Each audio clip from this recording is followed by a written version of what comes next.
Hello, everyone. Welcome to today's Wednesday webinar. I'm Shannon Dill. I'm with University of Maryland Extension, and we have 3 webinars left for 2020. Today, we're going to be talking about how to build a professional and personal landlord-tenant relationship. We are planning 2021's webinars, and we'll have a full list of those hopefully soon. All of our webinars are recorded and archived in this blue link here, extension.umd.edu/women in ag.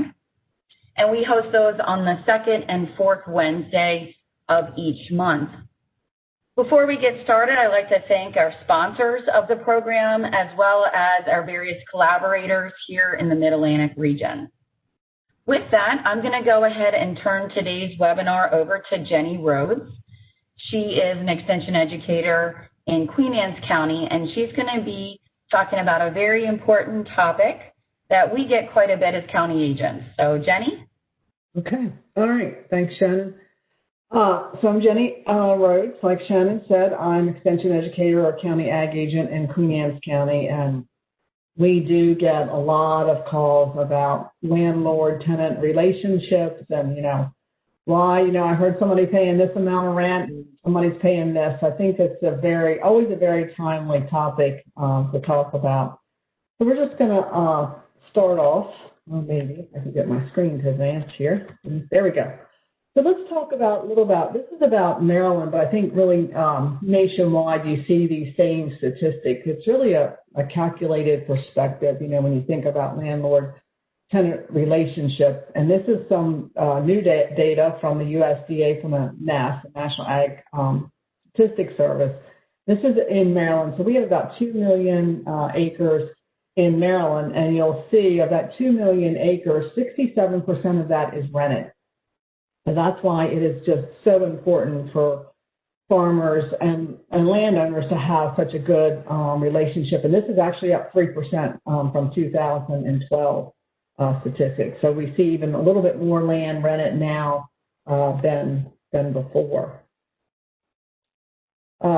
So just a little bit about, landlords. So as, our farming population is aging, so are, the landlords and the landowners are getting older. And most of them are really not engaged in farming.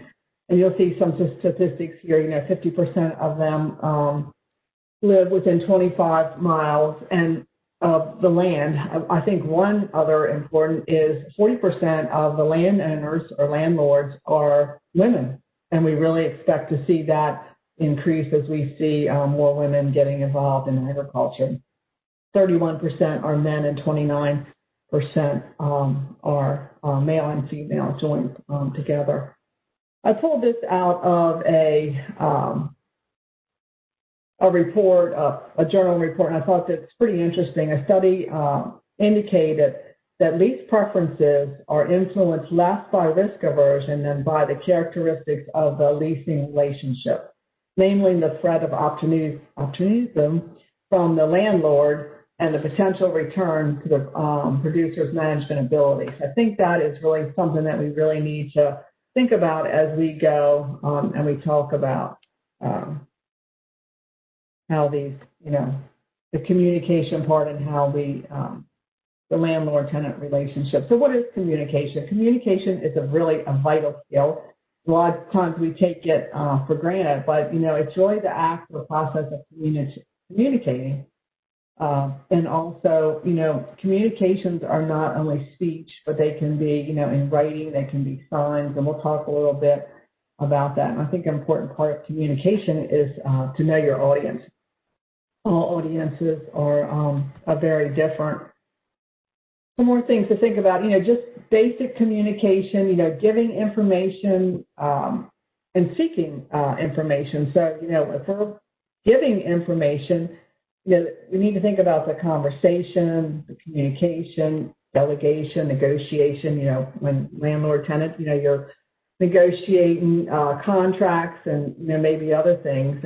But then, on the, other side, make sure you clarify, all these, who, what, when, where, how. I think that's all very important as we talk about these landlord relationships.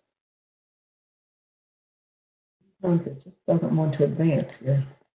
There we go.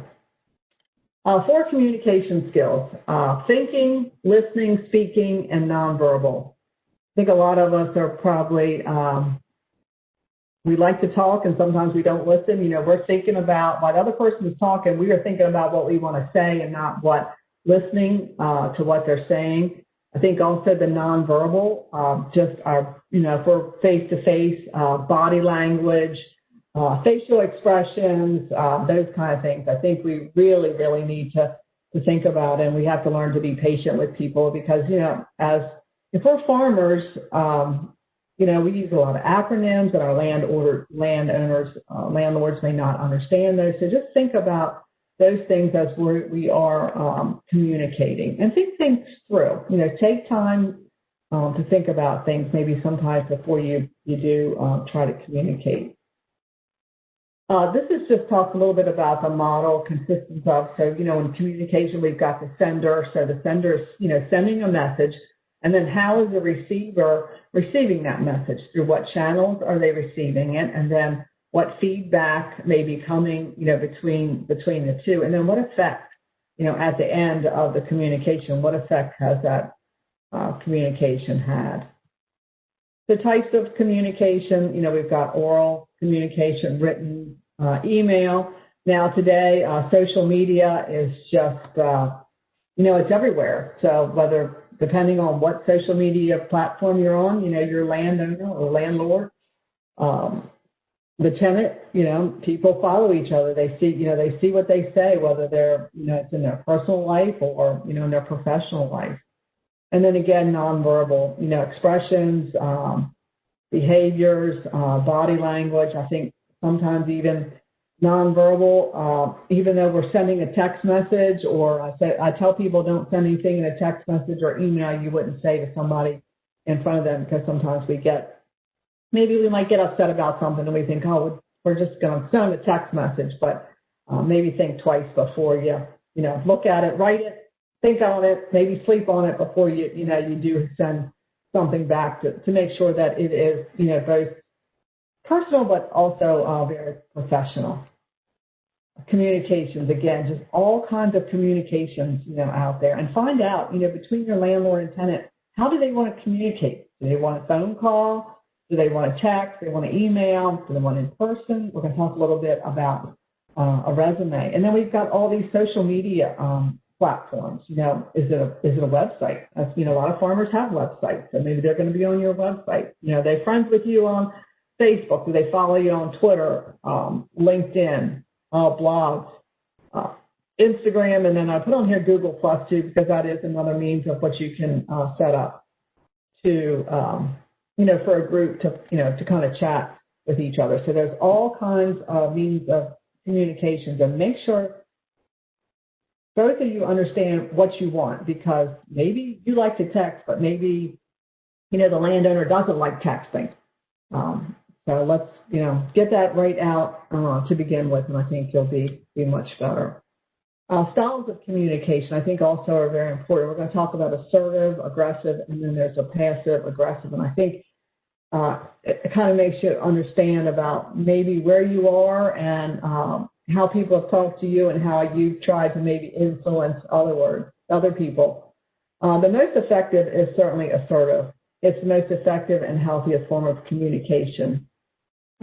It really helps us to naturally express ourselves, especially when our self-esteem is an attack and we're confident. So, you know, as a farmer, you know, we're confident about, you know, the things that we do. We understand, you know, the things, but maybe, you know, our landlord or landowner doesn't really understand. So we just want to make sure that in the assertive communication, that we really work to mutually satisfy all solutions, and that we make sure that we're communicating very clearly.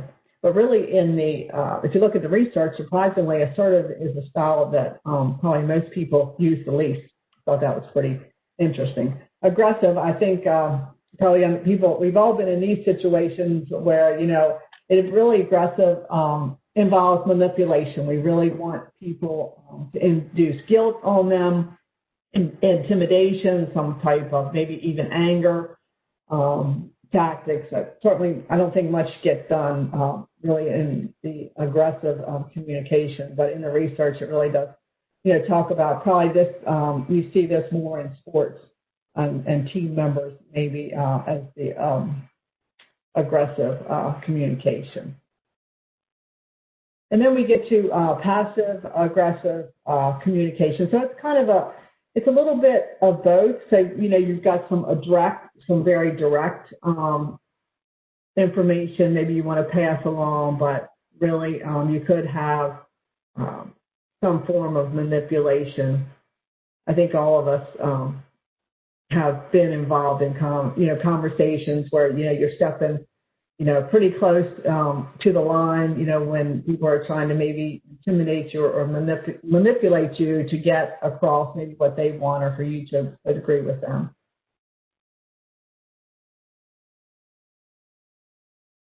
So what, so what really, works? You really just got to think about that healthy communication style, the assertive, just, state the facts, talk about the things that are, going to work for both of you, and make it an enjoyable experience.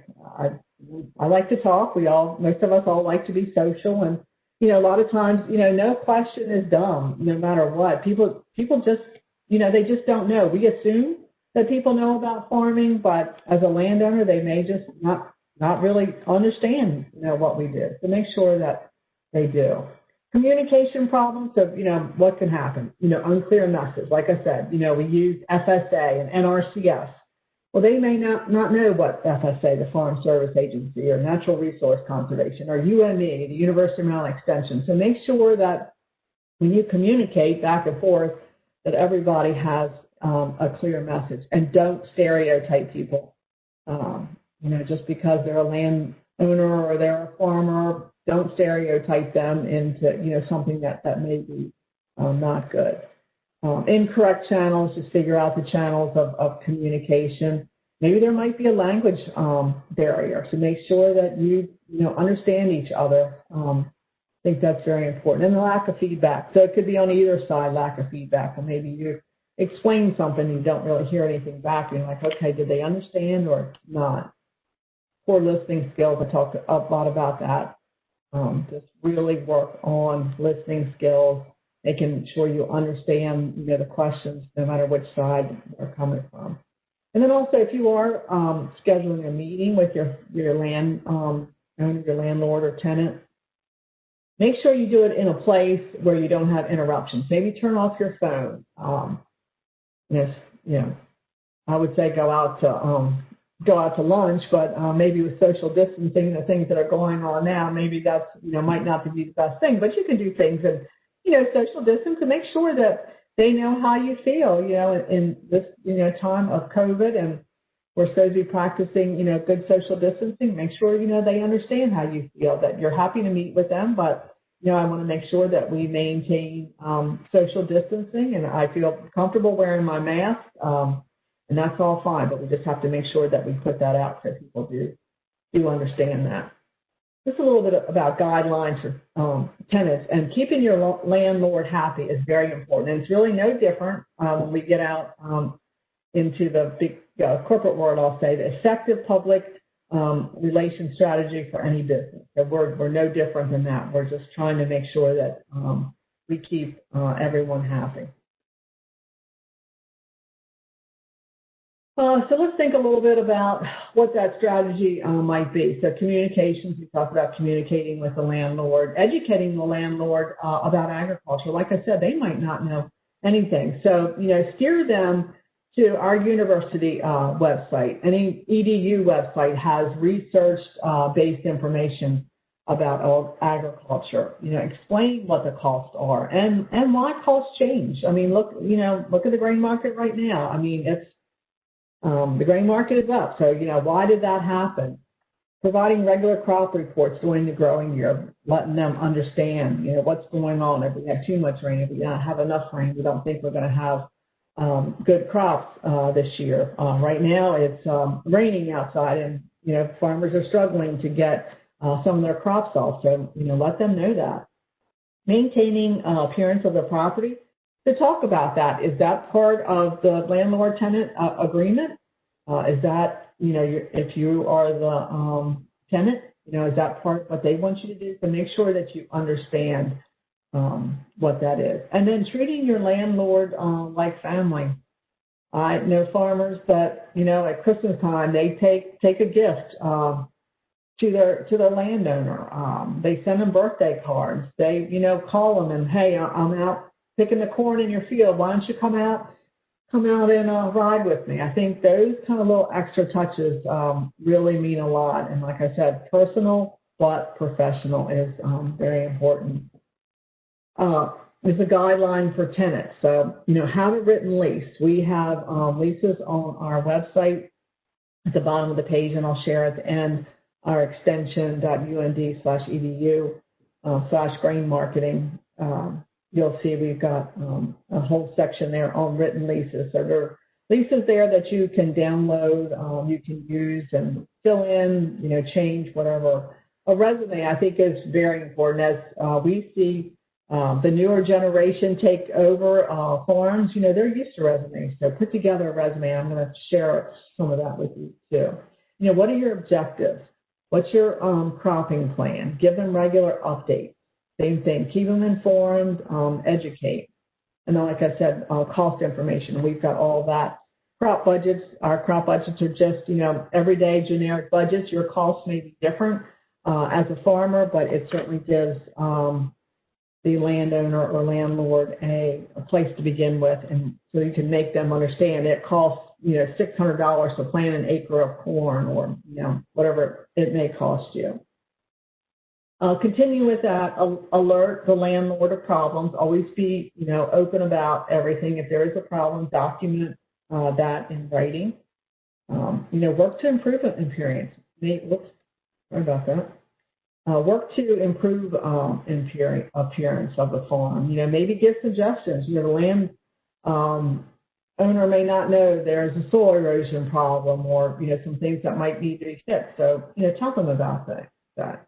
Acknowledge life events. The same thing. Birthdays, Christmas, those kind of things I think are very important. Encourage the landlord again to visit the farm, and then pay explicit attention to the next generation of farmers, because I think you may find the next generation of owners, because I think that you'll find that they may be, very different, where you may have a handshake agreement now, with your landowner, and if it passes to the next generation, that's probably not going to fly. You're going to have a written lease agreement, which is much better, because then everything is black and white. Exactly what is to be expected of the landlord, and then what's expected to be of the tenant.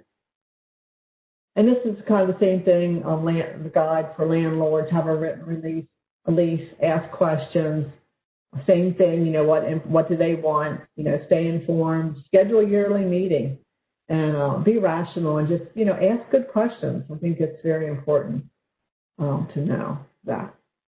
And then this is kind of a checklist between both the tenant and the landlord. What are your goals? So together, what are your goals for that farm or that piece of property that, you're leasing? What are the risks? What are the risk management tools maybe that the farmer may be using the tenant?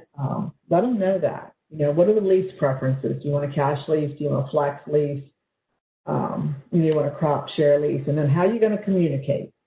Added toward change. We're always changing and looking. A lot of farmers are looking at new ways, and so are landowners. They have ideas about things that they may want to do. And then what may be any two constraints between the two of you? What is the constraint of maybe one may want something, maybe something different? But in the end, it's really got to be, a win-win situation for everyone. This is just a little bit about a resume, and I'm going to skip over this. I just kind of copied into, I'm going to go through a couple slides. So this is just a resume that I put together about Frank Farmer, and I think this would be something very easy to, put together. What's your education? What's your occupation? So you're a farmer, you're an operator, and then, communication. What's your style of communication? Be open. Tell them. The University of Maryland Extension. They have a website. They have research-based information. They have newsletters. You can get hard newsletter, maybe email. You can be added to their listserv. So there's lots of different things there that we can communicate on. And then management objectives. Tell them what's your management objective. This is one that I wrote. My agriculture management objective is to achieve the highest level of revenue on a parcel of land while simultaneously minimizing soil erosion, chemical runoff, and loss of production. I am involved in continued education of developing new technologies and actively looking to adopt new technologies.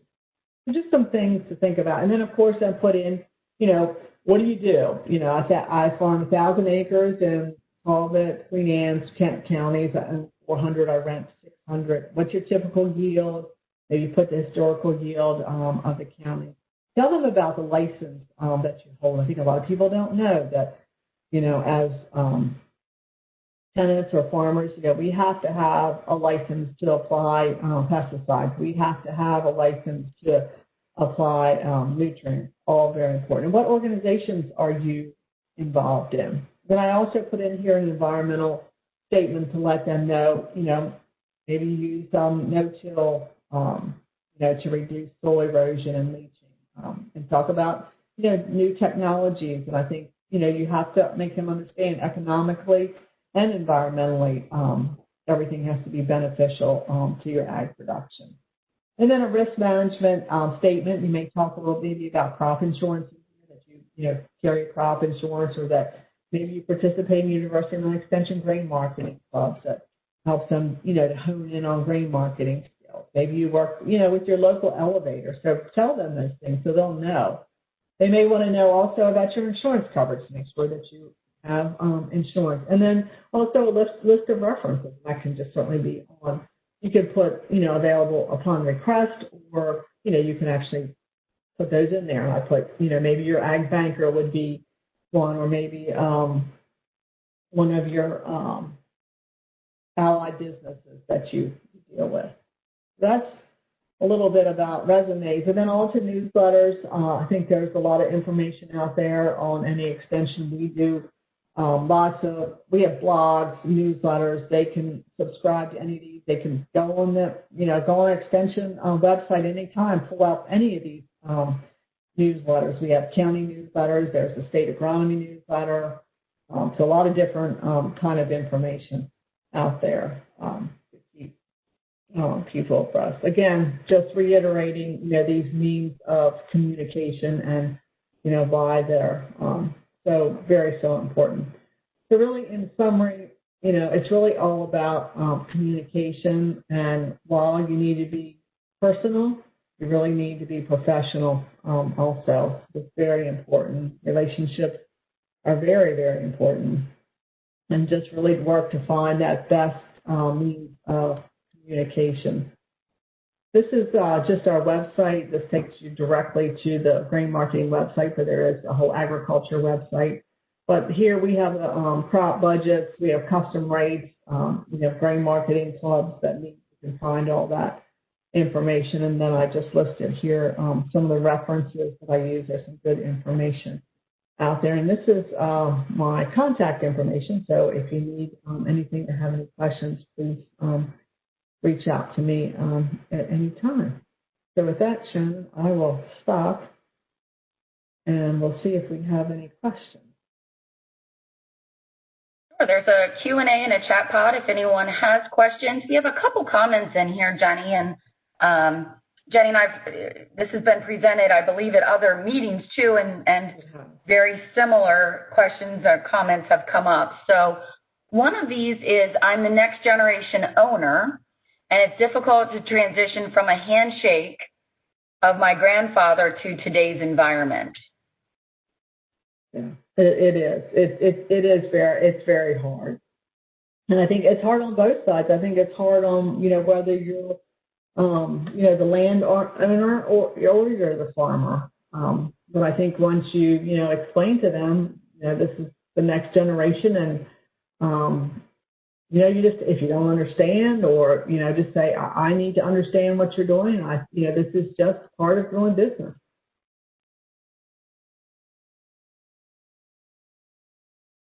Another question, and probably again from the more the landowner side, is what specific questions to ask a farmer and how to judge whether or not the property is being appropriately cared for.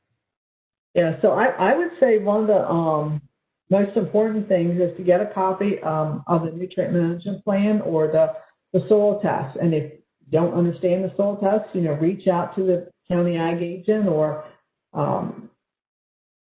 probably that would be the best person. Reach out to one of us, and we could go over the soil test and make you understand, okay, so what does the soil test, tell you? What's the level of phosphorus in the soil? What's the pH in the soil? What's the level of potassium?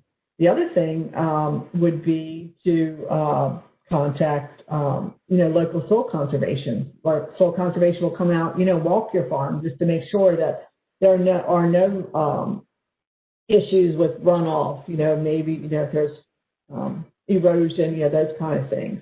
And maybe even check with the farmer to see if they, to make sure that they do have in Maryland, it's called a soil and water plan. So Maryland Department of Ag, Soil Conservation District Office write a plan for the farmer that says, this is kind of the practices that I'm going to use on this farm. They look at the soil types and, they look at the slope and those kind of things. So there's lots of different, I think, avenues, to make sure. You just got to reach out and say, hey, I need help, come help me. And we're happy to do that. Great. And I'm actually going to make sure that on our website, and I'll put in the chat, there's a leasing book. So many of the extension services have sort of some templates. And I think it's a helpful guide because, it is. It's hard for a landowner isn't going to know everything that's going on the farm, and a farmer probably doesn't know everything a landowner is going through or what their values are. So it definitely takes some communication. Right, and I think, and that's one thing that we are here as county ag agents, is to explain that. If you're a landowner and you don't understand, I'll never forget. I had a gentleman that has a beautiful farm on the water, and it's been in their family for years. And he retired and moved back to the farm. He lived in the city, and he said, Jenny, I had no idea. I just thought the farmers threw a couple seeds out there, and that was it, and it grew. But he, comes to our meetings and attends and has learned a lot about agriculture. And he gets, he gets my newsletter. He gets all, the email list that I send out. So, those kind of things, I think, too, will, ask if you can subscribe to that kind of information, may help you.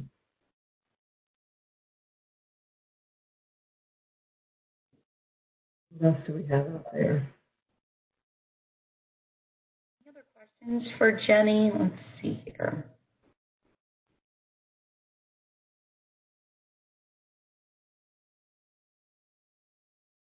Yeah. It doesn't look like it, Jenny. So okay. I'm going to go ahead and stop recording. We'll see if anyone